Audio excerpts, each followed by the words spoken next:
कैसे हैं आप लोग। पिछली क्लास में हमने पढ़ा था रीजन्स ऑफ रूट के बारे में। इस पार्ट में हम रीजन्स ऑफ रूट को डिटेल में पढ़ेंगे। पहला रीजन है रूट कैप। तो आज हम देखेंगे रूट कैप। तो रूट कैप क्या होता है, मतलब हमने जो पिछला पढ़ा था और उसमें डायग्राम बनाई थी ऐसे रूट की। तो नीचे का पार्ट जो होता है इतना शेडेड पार्ट, इसे बोलते हैं हम रूट कैप। तो ये हो गई रूट कैप। तो रूट कैप क्या होता है, ये होता है apex part. The apex part of root covered by thimble like structure. तो ये है अपेक्स पार्ट जो है टिम्बल लाइक स्ट्रक्चर। एक टिम्बल लाइक स्ट्रक्चर होता है called root cap.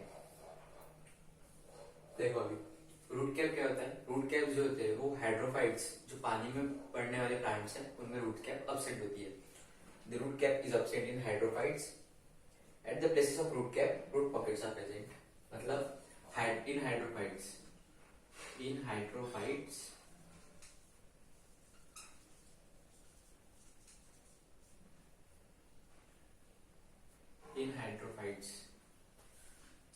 in place of root caps root pockets are present. Root pockets are in hydrophytes. Root pockets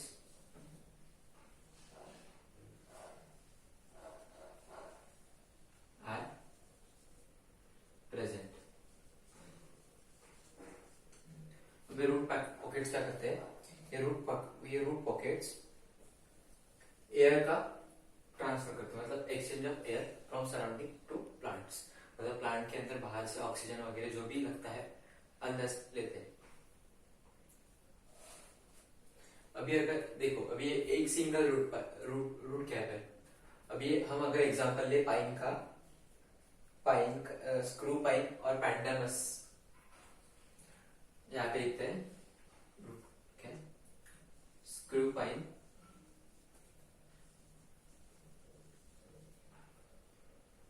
and pandanus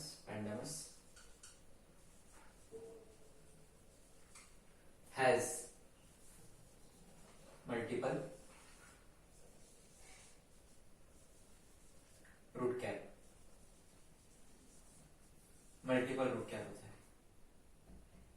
तो in plants में मल्टीपल रूट कैप होता है। कौन सा? स्क्रू पाइन और पैंडानस। ठीक है। तो हम ये रूट कैप क्या होता है, root cap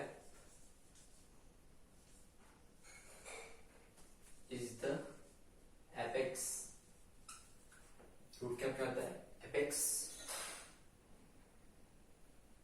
root cap is the apex of the root covered by thimble like structure. Cap is the apex of root covered by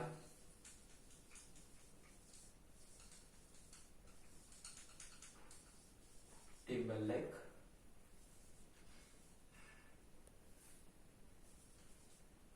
structure.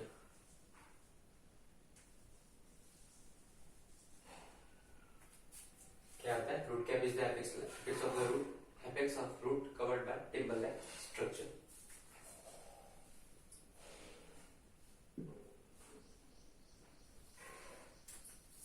Absenting hydrophytes,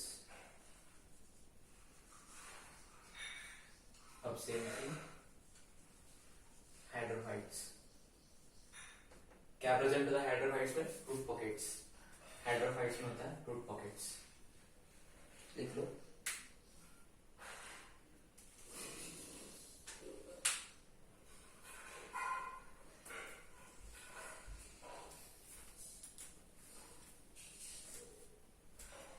next हम पढ़ेंगे रीजन ऑफ मेरिस्टेमेटिक एक्टिविटी।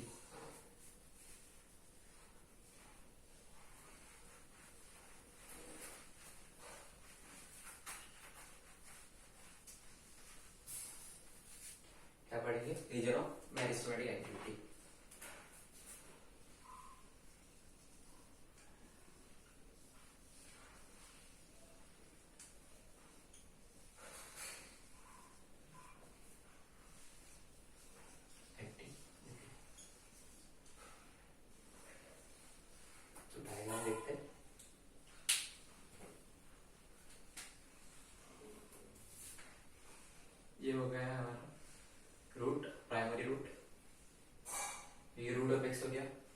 अभी root apex के ऊपर का part है region of meristematic activity.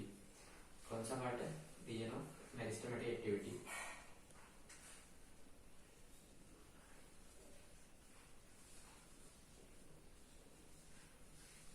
Meristematic activity.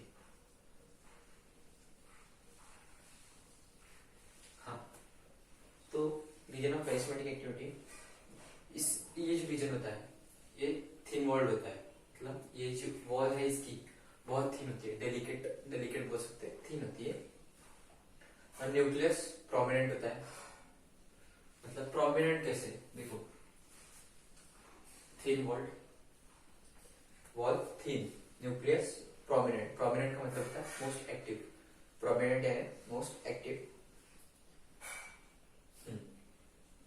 The layer is thin walled,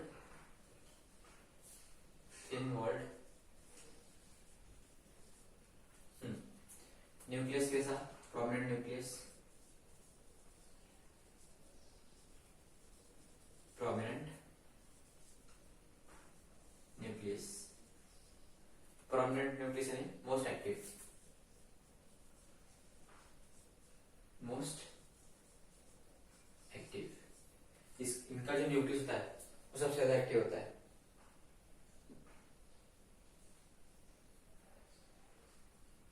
smaller and denser protoplasm. और इसका जो प्रोटोप्लाज्म होता है, इसका प्रोटोप्लाज्म होता है, साइटोप्लाज्म में न्यूक्लियर प्लाज्म, प्रोटोप्लाज्म, पता है सबको ये।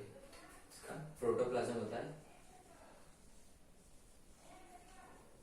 इसका प्रोटोप्लाज्म डेंस होता है, डेंस प्रोटोप्लाज्म। जो प्रोटोप्लाज्म है डेंस होता है, डेंस प्रोटोप्लाज्म, डेंस प्रोटोप्लाज्म होता है। ठीक है, अभी ये जो होते हैं divide repeatedly, they divide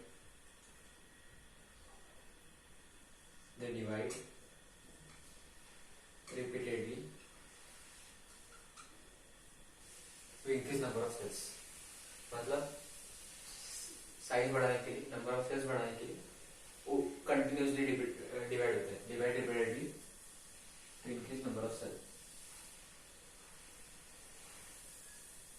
increase number of cells, they divide repeatedly to increase number of cells। अभी ये जो रीजन है, इस रीजन में सबसे कम ग्रोथ होती है, लिटिल ग्रोथ, छोटी लिटिल ग्रोथ। अभी सेल्स तो डिवाइड हो रहे, मतलब साइज बढ़ेगा तो ग्रोथ होगी, पर वो ग्रोथ होगी बहुत कम। Little growth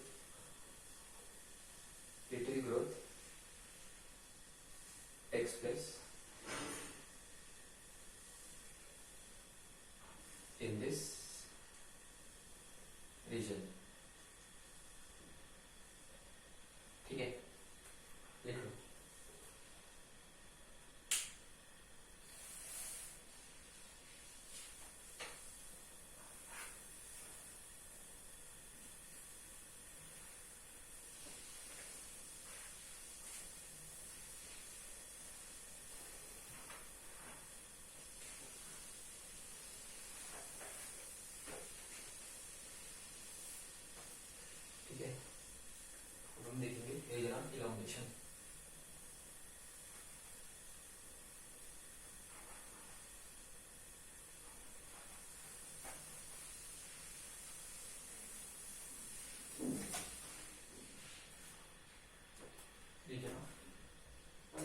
elongation। हाँ, तो अभी हमारे डायग्राम लिखेंगे। डायग्राम में हो गया root cap, region of meristematic activity. अभी ऊपर का रीजन ऑफ इलोंगेशन लिखते हैं, रीजन ऑफ इलोंगेशन। ठीक है, तो रीजन ऑफ इलोंगेशन है सेल्स। अभी यहाँ पे क्या आता है, रीजन ऑफ इलोंगेशन बोल रहा है। इलोंगेशन ये वर्ड जो है, मतलब वो बता रहा है कि ग्रोथ हो रहा है, मतलब बहुत ज्यादा ग्रोथ होगा। इलोंगेट रैपिडली, सिंपल बात, इलोंगेट रैपिडली, ठीक है, इलोंगेट रैपिडली। तो यहाँ पे कौन से सेल होंगे, मेरिस्टेमेटिक सेल होंगे जो रैपिड मतलब फास्ट ग्रोथ करते रहते हैं। Meristematic cells through out the life growth करते रहते हैं, डिवाइड होते रहते हैं।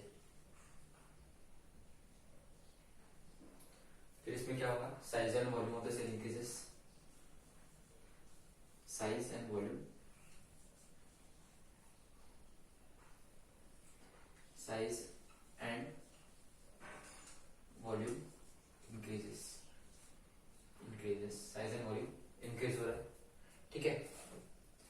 And enlargement and this region responsible for the growth and length, growth in length of roots. हाँ, तो ये रीजन मेन किसके लिए, this region is mainly responsible for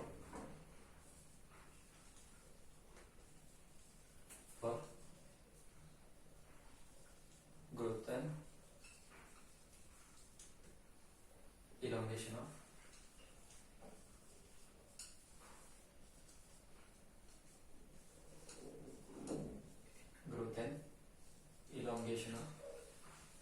root. मतलब मेन क्या काम है इसका, ग्रोथ एंड इलोंगेशन। मतलब रूट का साइज बढ़ाता है, शेप मतलब साइज बढ़ाता है, शेप इंक्रीज करता है। जैसे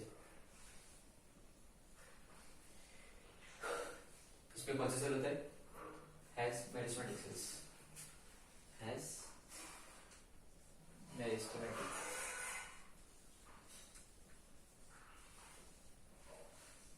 sales, continuous growth in meristematic cell में, लिख लो।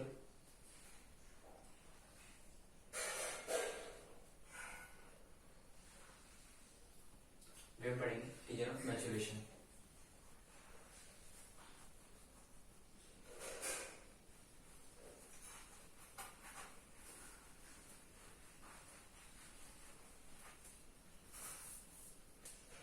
तो अभी तक हमने पढ़ा root cap, region of meristematic activity, region of elongation. अभी पढ़ेंगे region of maturation. Region of maturation में क्या होता है, ये ऐसे रूट हेयर्स होते हैं, ठीक है। तो हम लिख देंगे इसको region of maturation, region of maturation, maturation, ठीक है। इसका और एक नाम है, अब ये जो है, ये जो थ्रेड लाइक स्ट्रक्चर है तो होता है हेयर लाइक स्ट्रक्चर, तो इनको बोलते हैं रीजन ऑफ मैच्योरेशन। और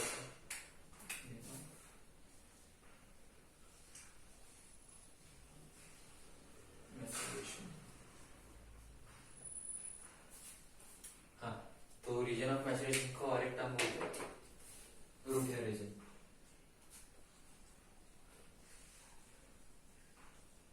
रूट हेयर रीजन। हाँ, तो इसमें जो रूट हेयर प्रेजेंट है इसलिए इसको रूट हेयर रीजन बोलते हैं, या फिर रूट हेयर जोन में बोलते हैं, रूट हेयर जोन, ठीक है। इसका बोलते हैं रूट हेयर जोन या फिर रूट हेयर रीजन। तो इसके जो सेल्स है, हाँ तो लिख लेना है, cells of this region, the cells of this region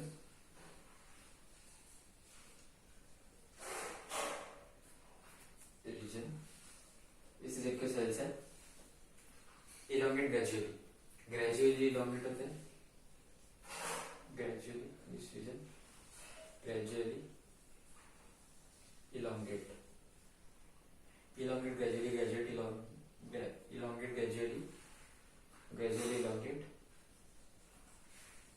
elongate होते हैं, और elongate होने के बाद एंड मैच्योर हो जाते हैं, and mature.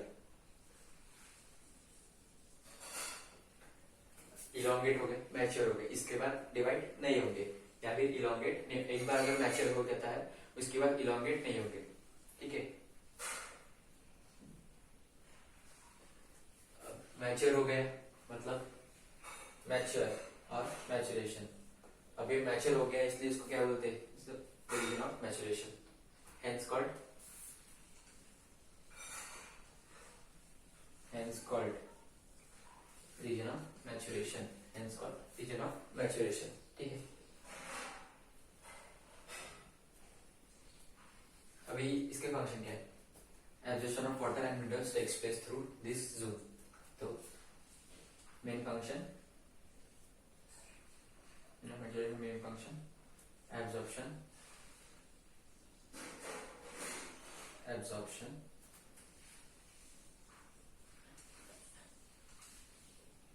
of water and minerals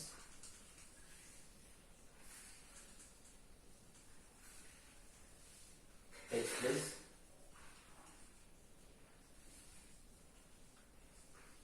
through this zone।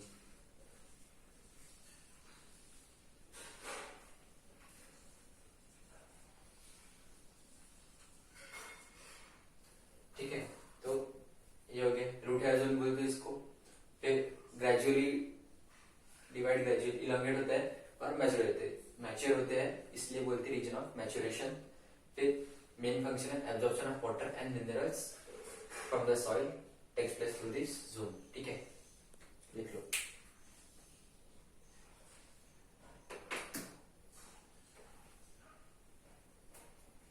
तो आज हमने पढ़ा रूट कैप के बाद पढ़ा रीजन ऑफ मेरिस्टेमेटिक एक्टिविटी, उसके बाद पढ़ा रीजन ऑफ इलोंगेशन और फिर पढ़ा रीजन ऑफ मैचुरेशन। तो हमारा ये हो गया,